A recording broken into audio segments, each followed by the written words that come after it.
Give me a glimmer of hope again.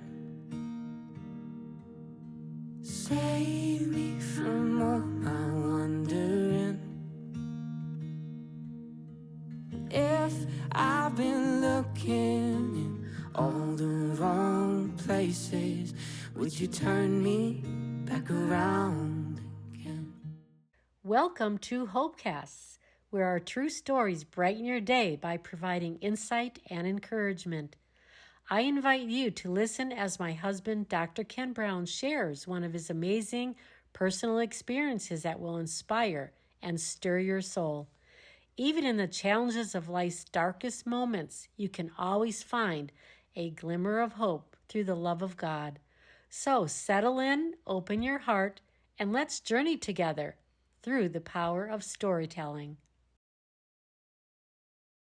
The Crazy Trucker. When I was a police officer in Canada, representing the Fellowship of Christian Peace Officers, I would often get invited to speak at various churches about policing, law, and the principles of government in the Bible. Often I would share from Romans 13, where Paul discusses obeying the authorities, not only out of fear of punishment, but because of conscience, to honor God. On one crispy morning in late autumn, I drove into a medium-sized church on the outskirts of Toronto, where about 70 people met me in full uniform in the basement of the church, and they had prepared a sumptuous breakfast. They made eggs and bacon, toast and coffee, and everybody was gobbling down the tasty food but me. They arranged a schedule for me to share my testimony while everyone ate. Mission accomplished and message delivered. It became time for me to eat, but sadly, the food was now cold because I must have talked too long. But they seemed to be interested in what I had been sharing. In the corner of the room, there was a large, middle-aged, heavy-set man with a noticeably beer belly. His gray, scraggling hair seemed to be growing in all directions from his head, and he had the largest handlebar mustache I'd ever seen. And he was staring at me with these piercing eyes and obviously trying to catch me looking at him, which I finally did because he kept on looking at me. Once our eyes locked, this man suddenly scraped his chair across the concrete floor with a loud screech, and he stood up. He yelled in a most commanding voice, "Copper!" Everybody immediately stopped talking. Their forks frozen halfway to their mouths, coffee cups suspended in space, and silence filled the room as everyone was listening to what the man was going to say or do next. He repeated, "Copper! I've been a trucker for 38 years, and there's one thing that I just became sick and tired of, and do you know what that was?" I mumbled, "No what?"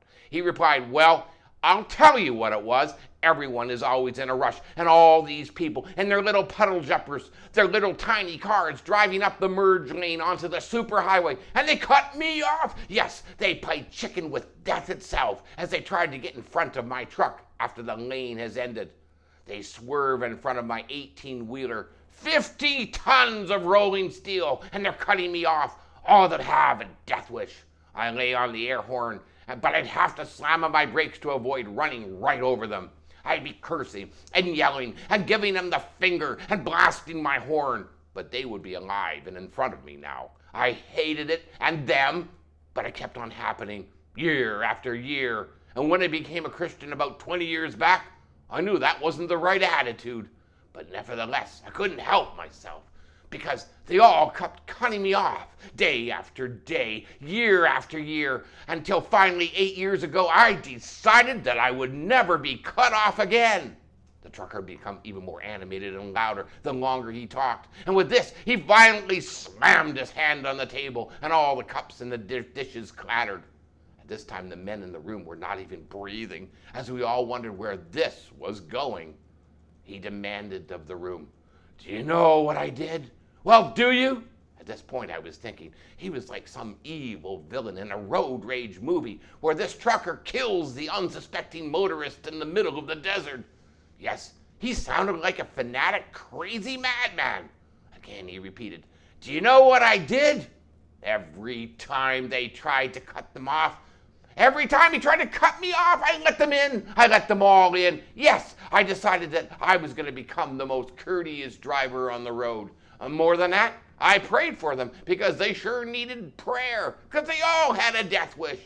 And do you know what I learned, Copper? Do you? Do you know what I learned? And then he went on to say that the Lord showed him that if I let them in, they could never cut me off. I will never forget that crazy but very wise trucker who taught me something that day. I realized that it is a secret to living. If we let people in and give to them out of love, then they can never really take advantage of us. So many times we get really wounded because people have been so unfair to us. Instead, we can convert all this hurt into a blessing just by committing everything that we have done to the Lord. When we are showing the very people who have taken advantage of us the love and grace of Jesus, then amazingly, all the hurt and the injury evaporates as we're showing the kindness of the love of the Lord. Instead of it becoming personal, our sacrifice suddenly becomes a gift that we're offering to God. Ephesians 4:32 says, "Be kind and compassionate to one another, forgiving each other, just as in Christ God forgave you." Let's never forget that trucker. Let them in. If you let them in, they're never cutting you off. God bless you. Thank you for tuning into HopeCasts for inspiring stories that will touch your heart. If today's story encouraged you, then please subscribe to our channel and visit us at hopecasts.org to learn more. You can also watch the video version of this story and many more from Dr. Brown on our HopeCasts, YouTube, or listen on our Spotify, Apple, or Amazon Music podcasts. Until next time, keep holding on to hope, and please share these stories with someone who really needs encouragement. May God bless you. I've been searching and I've been seeking. It seems like you're nowhere to be found, and I'd do anything just to see you. If I close my eyes, will I see you now? 'Cause I know faith hopes in what can't be seen, but my hope feels like a distant dream. Give me a glimmer of hope again. Save me from all my wandering. If I've been looking in all the wrong places, would you turn me back around